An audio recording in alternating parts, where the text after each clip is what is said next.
चलिए पहला क्वेश्चन देखिए क्या क्वेश्चन बना है, हिंदी के क्वेश्चन रहने वाले हैं। प्रशंसक का विलोम शब्द दोस्तों पूछा गया, यहाँ पर क्या होता है, प्रशंसक का विलोम शब्द क्या होता है दोस्तों बताइएगा फटाफट। प्रशंसक का विलोम शब्द क्या होता है, समीक्षक, अंधकार, कटु या फिर निंदक। तो बताइएगा फटाफट इसका राइट आंसर क्या हो जाएगा, प्रशंसक। फर्स्ट क्वेश्चन के दोस्तों करेक्ट है इसका ऑप्शन नंबर डी वाला, ठीक है। प्रशंसक का विलोम शब्द दोस्तों होता है यहाँ पर आलोचक या फिर निंदक बोल सकते हो, याद रखना है option number D correct answer हो जाएगा। ओके चलिए अगला क्वेश्चन देखिए क्या क्वेश्चन बन रहा है। सेकेंड क्वेश्चन दोस्तों देखिए क्या क्वेश्चन है, दिए गए वाक्य में रेखांकित खंड को प्रतिस्थापित करने के लिए उपयुक्त विकल्प का चयन करें। उपयुक्त विकल्प यहाँ पर चुनना है जो रेखांकित खंड है। तकलीफ देने वाले के लिए एक शब्द क्या हो जाएगा, मतलब कि तकलीफ देने वाला रेखांकित खंड यही है। देखिए यहाँ पर जो भी रेखांकित खंड वाले क्वेश्चन पूछे जाते हैं यहाँ पर एक तरीके की पर्यायवाची पूछी जाती है, यानी कि समानार्थी शब्द पूछे जाते हैं, ठीक है। यहाँ पर कहीं पे लिखा नहीं होगा, क्वेश्चन में लिखा नहीं होगा, बोलेगा नहीं होगा कि पर्यायवाची इसका बताना है दोस्तों, डायरेक्टली आप लोग समझ जाना है कि यहाँ पर पर्यायवाची पूछी जा रही है। तो रेखांकित खंड का मतलब यहाँ पर पर्यायवाची पूछी गई है। तो क्वेश्चन क्या बना, तुम्हारी बात बहुत ही तकलीफ देने वाली है। दोस्तों तुम्हारी बात बहुत ही तकलीफ देने वाली है, यानी तकलीफ देने वाली बात को क्या बोलते हैं दोस्तों, ऐसा पूछा गया है। सिंपल सी बात है, कष्ट भावी, कष्ट साध, आकृष्ट या फिर कष्टदायी। दोस्तों बताइएगा फटाफट इसका राइट आंसर किसके साथ जा रहा है। दोस्तों सेकंड क्वेश्चन का करेक्ट है इसका ऑप्शन नंबर दोस्तों डी वाला, ठीक है। याद रखिए कष्टदायी बोलते हैं उसको, याद रखिएगा। कष्ट देने वाली बातों को क्या बोलते हैं, कष्टदायी बोलते हैं। सेकंड क्वेश्चन का राइट आंसर दोस्तों बिल्कुल ही सही आंसर है ऑप्शन नंबर डी वाला। ओके चलिएगा अगला क्वेश्चन देखिएगा क्या क्वेश्चन बनना है। तीसरा क्वेश्चन देखिए दोस्तों क्या क्वेश्चन है, दिए के वाक्य का वह भाग ज्ञात करें जिसमें कोई त्रुटि हो। दोस्तों तीसरे क्वेश्चन में जिसमें कोई त्रुटि हो ऐसा पूछा गया। तो क्वेश्चन क्या बना है, प्राचीन काल में होली का त्योहार समूह तौर पे मनाया जाता था। प्राचीन काल में होली का त्योहार समूह तौर पे दोस्तों मनाया जाता था। तो ऑप्शंस पढ़ लीजिए, प्राचीन काल में होली का त्योहार समूह तौर में ऑप्शन नंबर डी में मनाया जाता था। इसमें किस वाले वाक्य में यहाँ पर पूछा जा रहा है, एरर है दोस्तों। यहाँ पर समूह तौर पे जो ऑप्शन नंबर जो सी वाले दे रखा है समूह तौर में, यहाँ पर समूह तौर में नहीं आएगा, ध्यान से पढ़ो सबसे पहले क्वेश्चन को। प्राचीन काल में होली का त्योहार समूह तौर में मनाया जाता था। समूह तौर ही कोई लिखना गलत है यहाँ पर इनका, ठीक। इसके स्थान पर दोस्तों क्या आएगा, समूह के तौर में आएगा, समूह के तौर पर बोल सकते हो, समूह के तौर पर मनाया जाता था, ऐसा याद रखिए दोस्तों, ठीक है ना। तो प्राचीन काल में होली का त्योहार समूह तौर पर मनाया जाता था, ऐसा बोल सकते हो। चलिएगा करेक्ट आंसर दोस्तों इसका ऑप्शन नंबर सी वाले में समूह तौर, यहाँ पर दे रखा समूह तौर में, जो कि समूह तौर पर मनाया जाता था, ऐसा बोल सकते हो। या फिर समूह के रूप में ऐसा बोल सकते हो, समूह के रूप में प्राचीन काल में होली का त्योहार समूह रूप में मनाया जाता था, ऐसा बोल सकते हो। चलिए सी करेक्ट है। अगला क्वेश्चन देखिएगा, चौथा क्वेश्चन देखिए दोस्तों क्या क्वेश्चन है, दिए गए वाक्य का वह भाग ज्ञात करें जिसमें कोई दोस्तों त्रुटि हो। जिसमें कोई त्रुटि हो वह भाग ज्ञात करना। बच्चों ने साधनों के अभाव में पढ़ना छोड़ दी। बच्चों ने साधनों के अभाव में पढ़ना छोड़ दी। तो ऑप्शन पहला देखिए, पढ़ना छोड़ दी, बच्चों ने, अभाव में या फिर साधनों के। तो चौथे क्वेश्चन का दोस्तों करेक्ट आंसर क्या जा रहा है इसका, देखिए यहाँ पर दिए गए वाक्य में जो गाइस पढ़ना छोड़ दी क्या है, सर लिखना गलत है। पढ़ना छोड़ दी जो है यहाँ पर ऑप्शन नंबर ए वाले में पढ़ना छोड़ दी, ये इनका लिखना गलत है। यहाँ पर क्या होगा, इनके स्थान पर आगे पढ़ना छोड़ दिया, ठीक है ना दोस्तों। बच्चों ने साधनों के अभाव में पढ़ना छोड़ दिया, ऐसा बोल सकते हो दोस्तों। करेक्ट आंसर है चौथे क्वेश्चन का ऑप्शन नंबर दोस्तों ए वाला। चलिए याद रखिए ए करेक्ट है। पांचवा क्वेश्चन देखिए क्या क्वेश्चन बनना है, यहाँ पर मुहावरे का क्वेश्चन आ चुका है। तलवार की धार पर चलना मुहावरे का सही अर्थ दोस्तों क्या होता है, तलवार की धार पर चलना मुहावरे का सही अर्थ क्या होता है, संकटपूर्ण कठिन काम करना, मेहनत करना, सरल कार्य करना, सीधी रेखा पर चलना। दोस्तों पांचवें क्वेश्चन का करेक्ट आंसर क्या हो जाएगा, ए वाला सही उत्तर है इसका। संकटपूर्ण कार्य करना या फिर काम करना, तलवार की धार पर चलना मतलब होता है संकटपूर्ण कठिन काम करना। तो पांचवें का दोस्तों करेक्ट है इसका ऑप्शन नंबर ए वाला, ठीक ना। तलवार की धार पर चलना मतलब कठिनाई से गुजरना या फिर खतरों से गुजरना या फिर संकटपूर्ण कठिन काम करना, ऐसा बोल सकते हो। करेक्ट आंसर है ए वाला। 6 क्वेश्चन देखिए क्या है। 6 क्वेश्चन में पूछा गया पर सही वर्तनी वाले शब्द का चयन करना। दोस्तों 6 क्वेश्चन में सही वर्तनी वाले शब्द का चयन करना है। नक्षत्र दोस्तों किस तरीके से लिखा जाता है, नक्षत्र ऐसा पूछा गया आप सभी से। तो देखिए यहाँ पर नक्षत्र यहाँ पर ये गलत लिखा है, सी वाला ऑप्शन गलत लिखा है, नक्षत्र नक्षत्र लिखा गलत। दोस्तों ऑप्शन नंबर इसका ए वाला सही उत्तर है, ठीक है दोस्तों। नक्षत्र ऐसे ही लिखा जाता है, याद रखिए। ऑप्शन नंबर दोस्तों इसका ए वाला करेक्ट आंसर हो जाएगा, याद रखिए। 6 क्वेश्चन का दोस्तों ए करेक्ट है, सही वर्तनी ऐसे ही लिखा जाएगा, ना बनेगा छा से छतरी बनेगी और त्रा से त्रिशूल बनेगा, ऐसा नक्षत्र लिखा जाता है, याद रखिएगा। अगला क्वेश्चन देखिए क्या बनना है, 7th क्वेश्चन।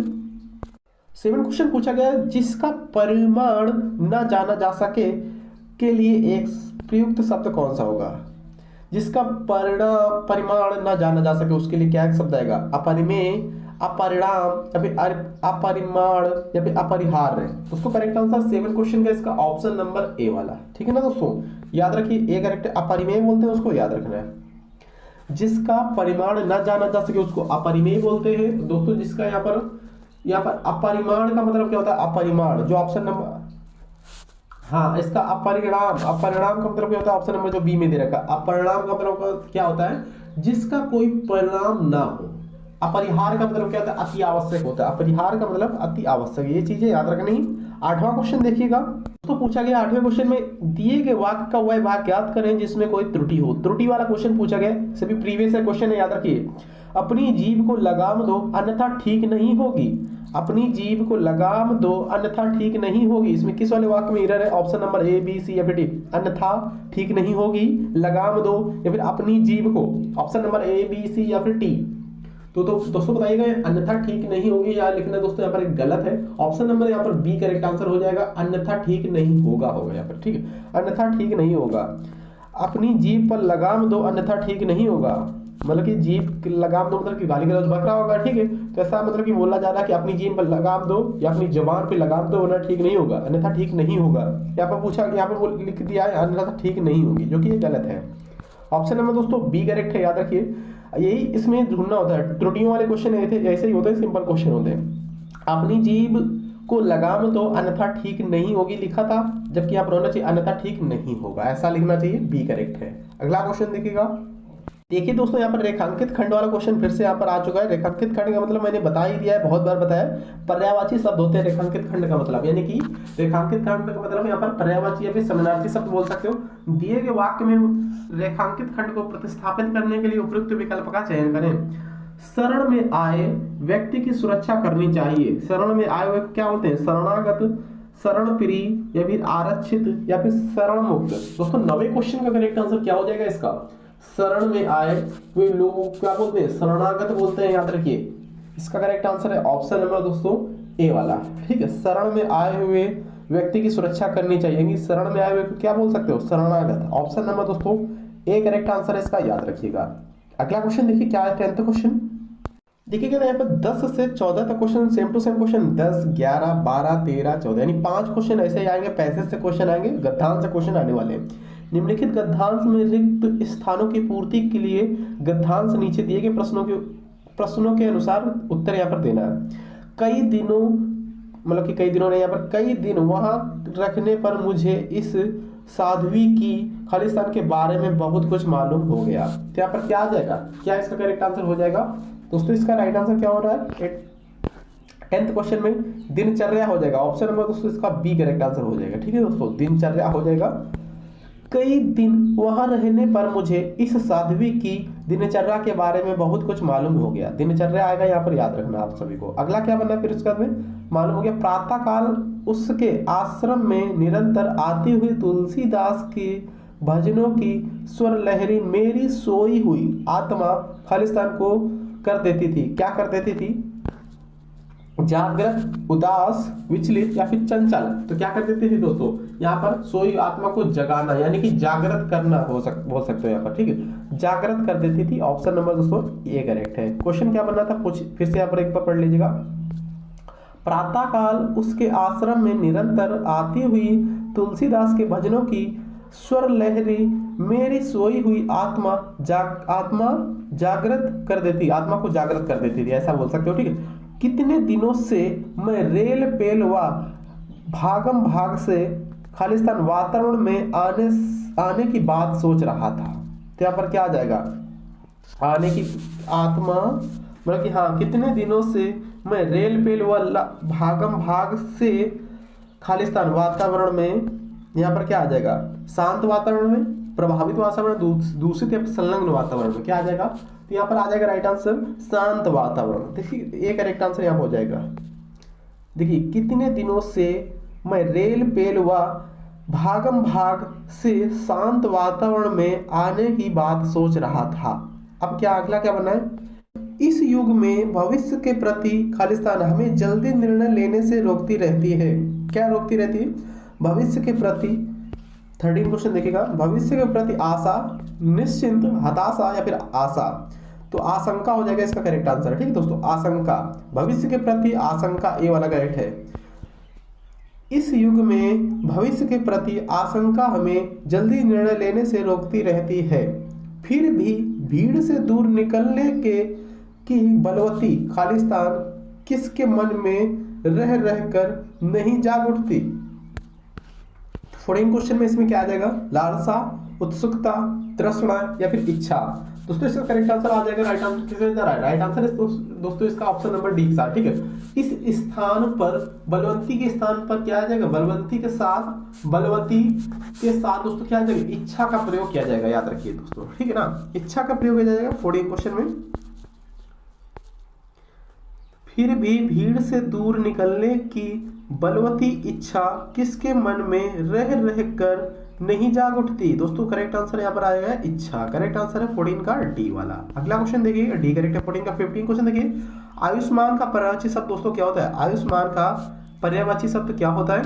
चिरायु, मान्यवर, प्रसन्नता या फिर हर्ष। तो बताइएगा 15 क्वेश्चन का करेक्ट आंसर क्या हो जाएगा? आयुष्मान का पर्यायवाची शब्द होता है दीर्घायु या फिर चिरायु। ठीक है दोस्तों, दीर्घायु बोल सकते हैं या फिर चिरायु बोल सकते हो दोस्तों। करेक्ट है इसका ऑप्शन नंबर ए वाला।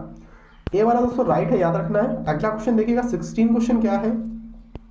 हाथ मलते रह जाना मुहावरे का सही अर्थ दोस्तों क्या होता है? हाथ मलते रह जाना मुहावरे का दोस्तों सही अर्थ क्या होता है? यहाँ पर हाथों को गर्म करना, पछताना, बेकार का काम करना, फिर मालिश करना। 16 क्वेश्चन का दोस्तों करेक्ट आंसर हो जाएगा हाथ मलते रह जाना, मतलब कि पश्चाताप करना या फिर पछताना। करेक्ट आंसर है दोस्तों इसका ऑप्शन नंबर बी वाला। ठीक है ना, बी करेक्ट है, याद रखिएगा। पछताना हो जाएगा, हाथ मलते रह जाना मुहावरे का सही अर्थ क्या होता है? पछताना या फिर हाथ मलते रह जाना। ठीक है ना, चलिए अगला क्वेश्चन देखिए क्या क्वेश्चन बनना है। देखिए अतिवृष्टि का विलोम शब्द क्या होता है दोस्तों? अतिवृष्टि का विलोम शब्द पूछ लिया गया, यहाँ पर क्या होता है? सारे क्वेश्चन प्रीवियस ईयर क्वेश्चन रहने वाले, याद रखना है आप सभी को। देख सकते हो इसी टाइप से क्वेश्चन प्रीवियस ईयर क्वेश्चन पूछे गए थे प्रीवियस ईयर एग्जाम में आप सभी के। अतिवृष्टि का विलोम शब्द क्या होता है? अन्यवृष्टि, अनावृष्टि, प्रतिवृष्टि या फिर वृष्टि। तो 17 क्वेश्चन का करेक्ट आंसर किया जा रहा है? राइट आंसर दोस्तों ऑप्शन नंबर बी के साथ। अतिवृष्टि का विलोम शब्द होता है अल्पवृष्टि, अल्पवृष्टि या फिर अनावृष्टि। दोस्तों करेक्ट है इसका ऑप्शन नंबर बी वाला। ठीक है ना, अतिवृष्टि का होता है अनावृष्टि। 18 क्वेश्चन देखिए कि क्या क्वेश्चन बना? व्यर्थ खर्चा करने वाला के लिए एक उपयुक्त शब्द का चयन करना। ठीक है ना दोस्तों, एक उपयुक्त शब्द का चयन करना है। यहाँ पर बताइएगा, व्यर्थ खर्चा करने वाला, व्यापारी, मितव्ययी, खर्चीला या फिर अपव्ययी। 18 क्वेश्चन का दोस्तों करेक्ट आंसर क्या हो जाएगा? व्यर्थ खर्चा करने वाला मतलब कि अपव्ययी। ऑप्शन नंबर दोस्तों डी करेक्ट है, याद रखना है। व्यर्थ खर्चा करने वाले को बोलते हैं अपव्ययी, याद रखिएगा। B correct answer, sorry D correct answer इसका हो जाएगा व्यर्थ खर्चा करने वाले को बोलते हैं यहाँ पर अपव्ययी, और कम खर्चा करने वाले को यहाँ पर बोलते हैं मितव्ययी। जो कम खर्चा करता है उसको बोलते हैं मितव्ययी, याद रखिएगा। ऑप्शन नंबर दोस्तों इसका फिलहाल डी वाला करेक्ट आंसर है, याद रखिए डी करेक्ट है। 19 क्वेश्चन देखिए, सही वर्तनी वाले शब्द का चयन करना। दृष्टि दोस्तों किस तरीके से लिखा जाता है? 19 क्वेश्चन बहुत बार आप लोगों ने देखा होगा, ये तो दृष्टि लिखा गलत है। यहाँ पर दृष्टि कौन से ऑप्शन में सही से लिखा हुआ बताइए, आप लोग कमेंट करिएगा। दृष्टि लिखा गलत है, दृष्टि लिखा गलत है। ऑप्शन नंबर दोस्तों बी वाला करेक्ट है, याद रखिएगा। दृष्टि इस तरीके से लिखा जाता है, बी करेक्ट है, याद रखिएगा। 19 क्वेश्चन कंप्लीट हुआ, हम लोग आगे 20 क्वेश्चन पर। देखिएगा, रिक्त स्थान को भरने के लिए उपयुक्त शब्द का चयन करना है। 20 क्वेश्चन, कलाकार में जन्मजात खालिस्तान होती है? शक्ति, विधा, रुचि, प्रतिभा। 20 क्वेश्चन बताइएगा फटाफट। कलाकार में जन्मजात खालिस्तान होती है, क्या होती है दोस्तों? करेक्ट आंसर किसके साथ जा रहा है बताइए फटाफट। यहाँ पर राइट आंसर क्या हो जाएगा? तो लेखक के कहने के अभिप्राय मतलब ये है कि कलाकार के जन्मजात प्रतिभा होती है। ऑप्शन नंबर डी करेक्ट है। ठीक है ना दोस्तों, कलाकार में जन्मजात प्रतिभा होती है। ऑप्शन नंबर दोस्तों डी मैच कर जाएगा, याद रखिए। 5 नंबर का टेस्ट है, आप लोग टेस्ट दे दीजिएगा और राइट आंसर कमेंट बॉक्स में कमेंट करिएगा। जिसको भी राइट आंसर मैच करने हैं वो टेलीग्राम ज्वाइन करिएगा, क्योंकि ये जो पीडीएफ है, ये जो पीडीएफ मैं करा रहा हूँ, इसी में लास्ट में आंसर दे रखे हैं। ठीक है, टेस्ट के आंसर और पीडीएफ के सारे क्वेश्चनों के आंसर दे रखे हैं, तो टेलीग्राम पर इसकी पीडीएफ मिलेगी। देखिए यहाँ पर रिक्त स्थान, ये भी क्वेश्चन है। रिक्त स्थान बनने के लिए इस मूर्ति में मानो ईश्वर ही खालिस्तान हो गए हैं। विकार, साकार, आकार या फिर निराकार। यहाँ पर क्या आएगा पूछा गया। पहला क्वेश्चन है टेस्ट का। दूसरा क्वेश्चन देखिए टेस्ट का, लास्ट में 5 नंबर का टेस्ट ही करा दिया करेंगे। रिक्त स्थान को भरने के लिए उपयुक्त शब्द का चयन करना है। यहाँ पर क्या आ जाएगा, वर्तमान। खालिस्तान में भी महात्मा गांधी के विचारों का महत्व कम नहीं होता है। वर्तमान क्षेत्र में, वर्तमान कार्यकलापों में, वर्तमान संदर्भ में, वर्तमान घटनाओं में। दोस्तों करेक्ट आंसर क्या है बताइएगा। थर्ड क्वेश्चन देखिएगा। उत्सुक का दोस्तों पर्यायवाची शब्द क्या होता है? उत्सुक का पर्यायवाची शब्द क्या होता है? हौसला, आतुर, लालसा या फिर आपका मेहनती। चलिए चौथा क्वेश्चन देखिएगा। इसकी पीडीएफ भी टेलीग्राम पर मिलेगी और लास्ट में जो टेस्ट कराए उसके आंसर भी टेलीग्राम पर ही मिलेंगे। इसी पीडीएफ में टेलीग्राम पर आंसर, मतलब कि लास्ट में आंसर दे रखे हैं, देख सकते हो इस तरीके से आंसर दे रखे हैं सभी। ठीक है दोस्तों, चलिए यहाँ पर देखिए एक शब्द दे रखा है, मतलब कि रेखांकित खंड वाला क्वेश्चन फिर से आ चुका है। यानी कि यहाँ पर पूछा गया, अंधकार से भरा व्यक्ति समाज में कभी आदर नहीं पाता। तो अंधकार से भरे वाले व्यक्ति को क्या बोलते हैं? मतलब पर्यायवाची शब्द पूछा गया। मदांग, मदपाई, मदमुक्त, मदालस, क्या बोलते हैं बताइएगा। पांचवा क्वेश्चन देखिएगा टेस्ट का, आज का लास्ट क्वेश्चन है। रिक्त स्थान इसमें भी भरना है। मैंने इस कार्य के लिए अधिकारियों से खालिस्तान स्वीकृति प्राप्त कर ली। मैंने इस कार्य के लिए अधिकारियों से निहित स्वीकृति, अस्पष्ट स्वीकृति, वास्तव स्वीकृति या फिर वांछित स्वीकृति बताइएगा। तो बस इतना ही, मिलते हैं नेक्स्ट वीडियो में। थैंक यू, जय हिंद दोस्तों।